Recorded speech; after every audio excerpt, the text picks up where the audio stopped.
To be certain, a term must not be illusory. Going back to our little summary here, and yes, I'm going to repeat it again, just as you got the mantra of what the formation elements are. What are the formation elements, I hear you ask?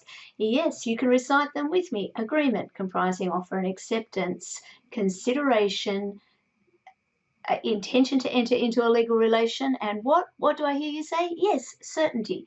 But certainty itself is made up of three contractual elements, or three aspects, I should say, in order to achieve contractual certainty. They are completeness, so that means that the parties need to have reached agreement on all essential terms. Secondly, we need certainty, as in the terms themselves need to be certain and clear in meaning. And lastly, the terms need to be not illusory. In other words, we need to ensure that the promises give rise to actual obligations. And today, or in this little mini video, I want to talk about that not illusory requirement.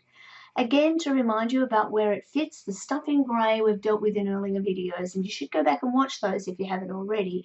Here we want to talk about this idea of what it means to be illusory, for a term to be illusory. The key case in this area is placer, which is available in your, or the relevant extracts for it anyway, or in your casebook. I'm never going to discourage you from looking at the whole thing though. So what we need to look at in this area is, does the term or the terms create a real obligation? So a promise will be an illusory promise if a party is given an unfettered discretion as to performing their undertaking or their obligation. So an unfettered discretion as to whether or not they will actually carry out the promise. So if they've got an unfettered discretion, if they don't have to actually perform the promise, then essentially there's an absence of consideration. So we can look at illusory promises and illusory consideration very much the same way. So, and essentially, no promise, no consideration, no contract. So statements like, I promise to do it, but I'm not obliged to do it. I promise to do it, but you won't have any remedy against me if I don't. That's kind of language that we're used to thinking about in the honour clause and the section of our reading so far, and it goes to intention. But ultimately, these are all very much tied up in this idea of consideration that needs to move both ways. So unless there is a detriment, and unless there's an enforceable detriment, then we don't have consideration and we don't have an agreement. So the key case, as we've spoken about it a few times already, but the key case here is Placer Development and the Commonwealth, the 1969 High Court case. And in that case, there was, the contract in question included the following clause, parts of it are extracted on your screen. So Clause 14 of the contract essentially said the Commonwealth will pay to the timber company a subsidy upon the exportation of these products from the territory, happens to be Papua New Guinea, of an amount or at a rate determined by the Commonwealth from time to time, but the amount of the subsidy paid shall not exceed the amount of the customs duty paid and not remitted, blah, blah, blah, blah, blah. In other words, the Commonwealth is going to pay you an amount which may or may not be the same as the amount you have to pay the Commonwealth for this subsidy, and we're going to do that at our discretion. So what was found? Justice Kiddo said at page 356 that the general principle is wherever words by which themselves constitute a promise are accompanied by words showing that the promisor has discretion or an option as to whether they'll carry out that which purports to be the promise, the result is that there is no contract on which an action can be brought at all. So, in other words, if you've got a promise that's not a promise, it's an illusory promise, there is nothing on which the contract can be formed. Some terms look like they might be illusory, but they might not be. So, for example, if a party's given a latitude of choice, but it doesn't amount to complete or unfettered discretion. So, you can decide how much you pay, but it must not be less than X. Or you can decide when you pay, but it must be within the next, before the end of the month or whatever that period is. Also, if the discretion relates to the fulfilment of a condition on which the performance of the contract depends. So we've talked about these as conditions precedent. So there's no discretion to perform provided that the condition is satisfied. So a subject to contract or a subject to finance clause might be this. So if you get finance, then you must complete. If you don't, then you don't have to.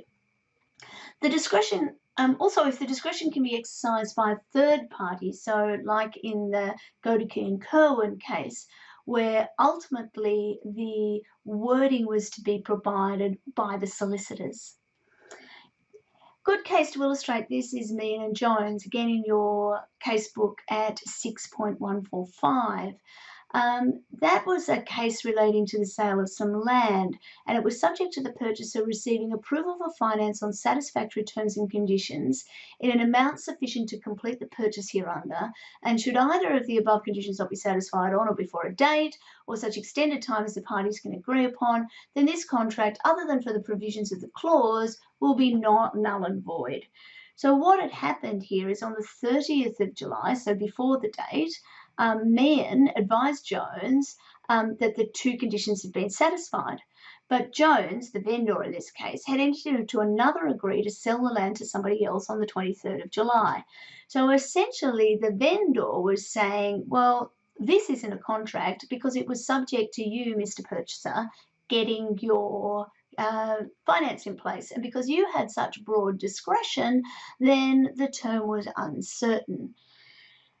Jones argued that the contract was, Jones was arguing, so this is the vendor was arguing that the Jones-Meehan contract was unenforceable. Chief Justice Gibbs said that the clause required the finance to be satisfactory to the purchaser. The purchaser is required to act honestly and reasonably in deciding whether finance is satisfactory and does not, as a consequence, have unfettered or absolute discretion as to whether or not they would act. Here, because the court was able to assess the purchaser's fulfilment of the standards of honesty and reasonableness, the purchaser's obligation was enforceable. Therefore, we have a contract. Therefore, the clause isn't uncertain. It doesn't fall over for uncertainty.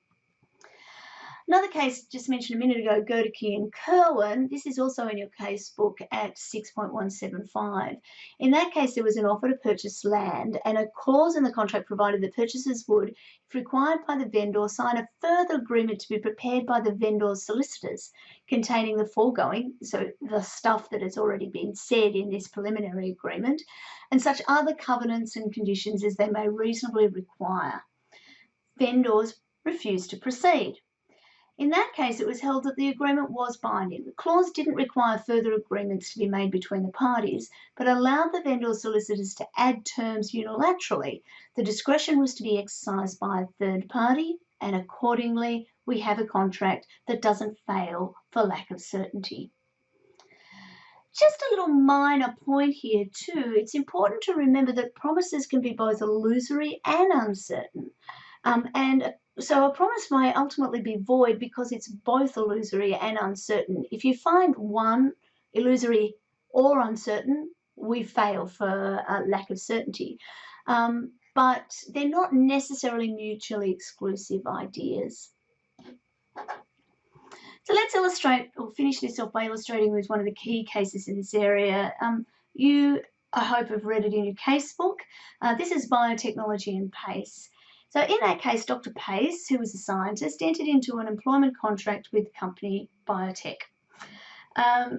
There was a written employment agreement and it included some basic information, like he was going to get a salary, $36,000 a year, it's a long time ago, a company car, and he was going to get an option to participate in the company's senior staff equity sharing scheme.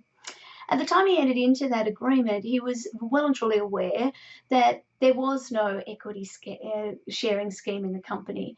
Now, equity sharing schemes are a pretty common thing. In fact, they're a very Silicon Valley thing, and we need to remind ourselves that the laws are different in the States from what they are here. But basically, the idea is that a startup company, sometimes not even startup companies, but companies will reward employees by giving them part of the ownership of the company if they're successful. And so the idea was that Biotech Australia would set up some kind of equity sharing scheme which would allow its employees to become shareholders over time. Anyway, down the track, things didn't go as well as they hoped, and Dr. Pace was terminated. His employment was terminated. And then he sued the company for damages in respect of its failure to ever give him the option of participating in an equity sharing scheme. And the company argued that the term of the contract needed to be considered void for uncertainty. So this, the key judgment here is Justice Kirby, and this appeal illustrates the tension that exists in the law between the desire of the courts to uphold rather than frustrate contract, and the unwillingness, on the other hand, of courts to uphold contractual terms that are unacceptably ambiguous or uncertain. Generally, terms of a contract must be those which reflect the will of the parties, objectively determined.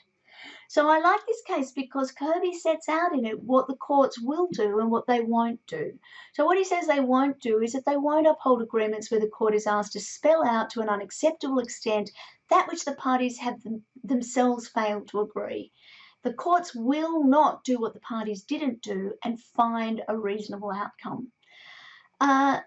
They will not clarify that which is irredeemably obscure, and they will not accept a discretion that the parties themselves have not actually reserved for themselves. So they will not actually fill in the gaps.